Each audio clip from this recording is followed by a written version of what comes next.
Good morning, people. I'm going to do a quick garden update here because it's been kind of a big week for the garden after not being able to get much done last week. So I'm going to start over here with the leeks because I just noticed they're doing fantastic. A couple of them are really looking tall and strong. So that's those. Here's my peppers. This is my little Santa Fe chili. It's a red chili, but it's really growing well and has some blossoms and maybe even some small fruits forming on it, which is exciting. Sweet potatoes, they're hanging in. We'll see. I feel like they were gonna grow faster, but it really does take hot weather, and it's also been super wet. So we'll see how that goes. My onions, I'm not seeing much sign of bulbing yet, but I could eat the tops if I wanted to. The red bell pepper, it's growing well now. It's even got a couple of little fruits or blossoms growing on it. Carrots, I'm debating on whether or how to thin those out, but I probably will pull some of them at least. This is my exciting thing. I got a little baby tomato growing. I got a lot of blossoms. I don't see any other fruit yet. See the blossoms? And if you watched any of the earlier videos, you will recall as I was like, oh look, it's up over the second ring. Now they're both up over the top, which is just kind of cool. Tomato plants grow like crazy. Garlic, I believe these should be about ready to pull before too long. A couple of them look like they aren't doing great, but yeah, we'll see. These are my potatoes. This is the one that was having issues. I pulled it out, found that there were still healthy looking potatoes on it. I mean, they're like the size of I don't even know what, a jelly bean maybe. And so I'm kind of still trying to figure out what to do with those. The rest of the potatoes or plants look pretty healthy. This one's got something's been eaten and I need to find out what that is. They're getting blooms on them. Very exciting. And then we're over here to our squash patch.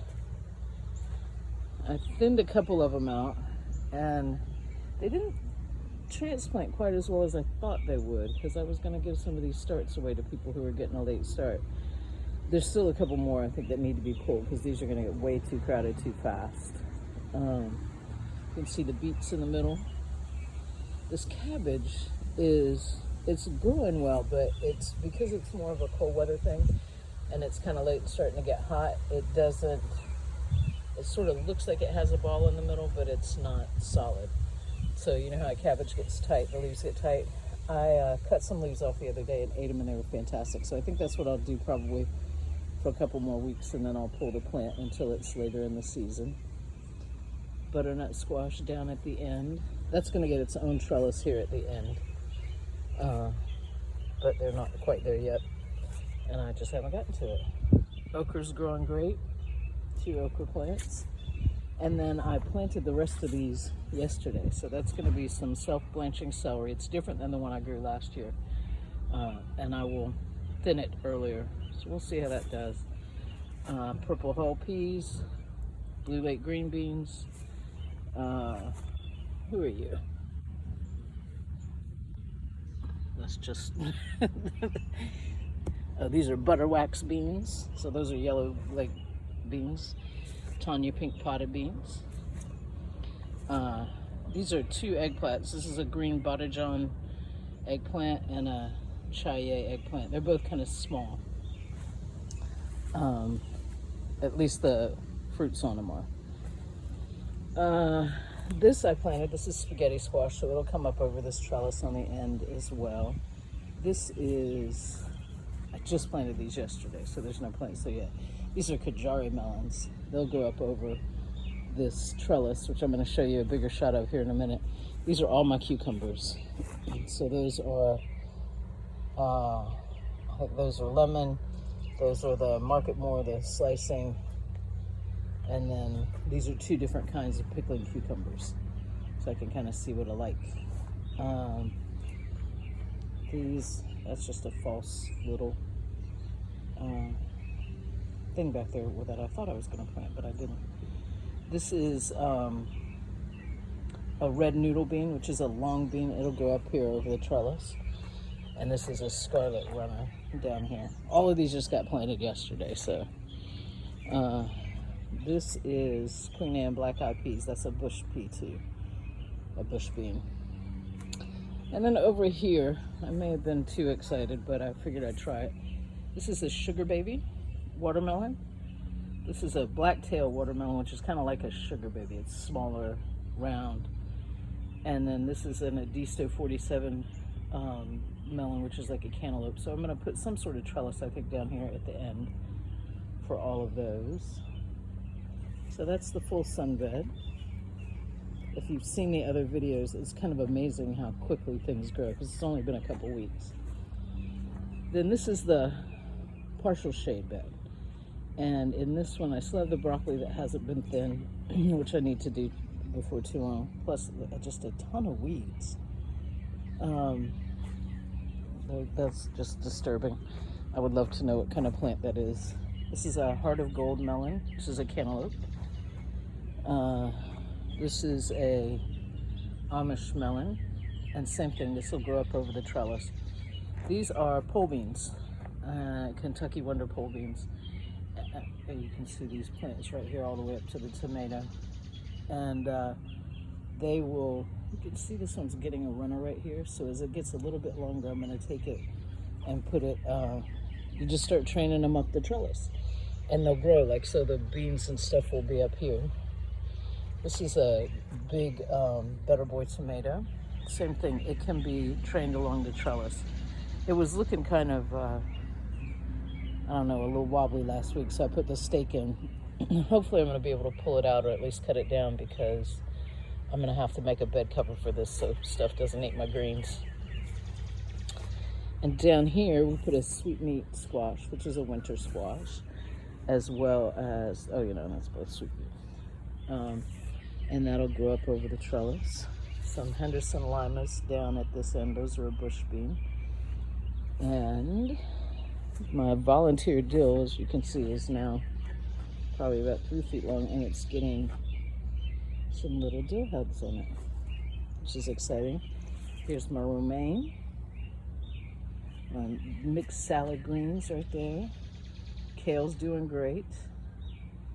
Those definitely are gonna probably need to be thinned here shortly. And my spinach, which was doing great, it looks to me, there's still one over there, but I came out 2 days ago and they were just kind of flattened, so it looks like something slept in the bed. So I'll go ahead and pull those up and we'll wait until closer to the fall. And again, more broccoli. So that's the extent of it. Now here's the two other really exciting things about this week. One is, and this is the first time I've grown in the ground here, so I amended the soil with some of the additional soil that I have that I got to figure out what I'm going to do with the rest of it. And I made a nice little bed here. So you'll see the white tool that's over it, because as I was planting these seeds yesterday, a very aggressive little bird was sitting waiting to come in and pluck them up. So I was like, let me foil him for right now. So while those plants are growing, it may need a little bit of extra attention. These are all pretty much experimental right here. So I planted two kinds of tomatoes from seed. This one down here is an Ahams 11. And this one down here is a Dr. White. It's a yellow tomato. Anybody who knows me, it's funny because I don't eat raw tomatoes. So there definitely will be some canning and a lot of sharing going on. At this point, I may even have to start a farmer's market at some point. This is one type of white corn. So I just, I planted, I don't know, 10, 12 seeds. We'll see. Corn is apparently kind of finicky to grow. I don't know how it'll do in this partial shade either, but I had the seeds and I was like, well, let's see what happens. And then this is a Georgia rattlesnake melon, which is the big old long melons. If you grew up in my era, these are those great big stripy, dark green, light green melons.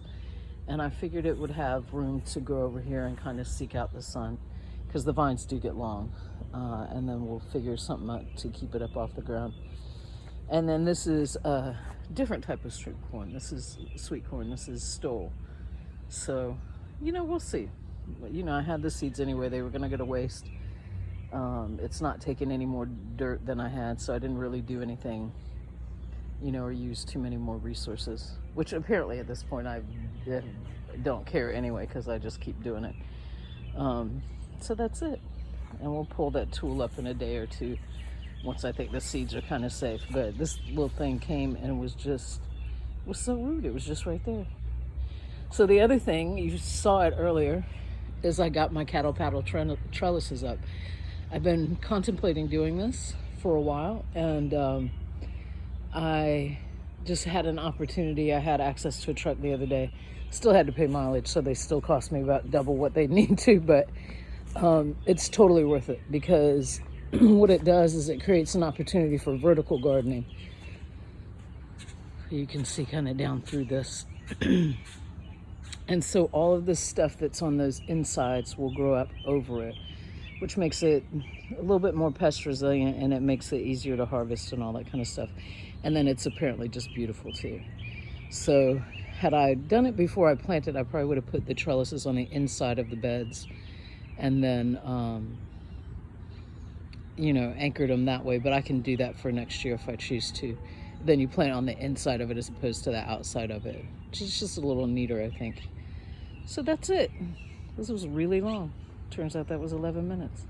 So God bless you if you stayed to this point. And if you're in the local area and are interested in getting either a squash or a zucchini plant or something, DM me, and we can work something out, because I have to thin them. Cucumbers too. I have some extra cucumber plants. So we'll work that out. All right. Have a good one.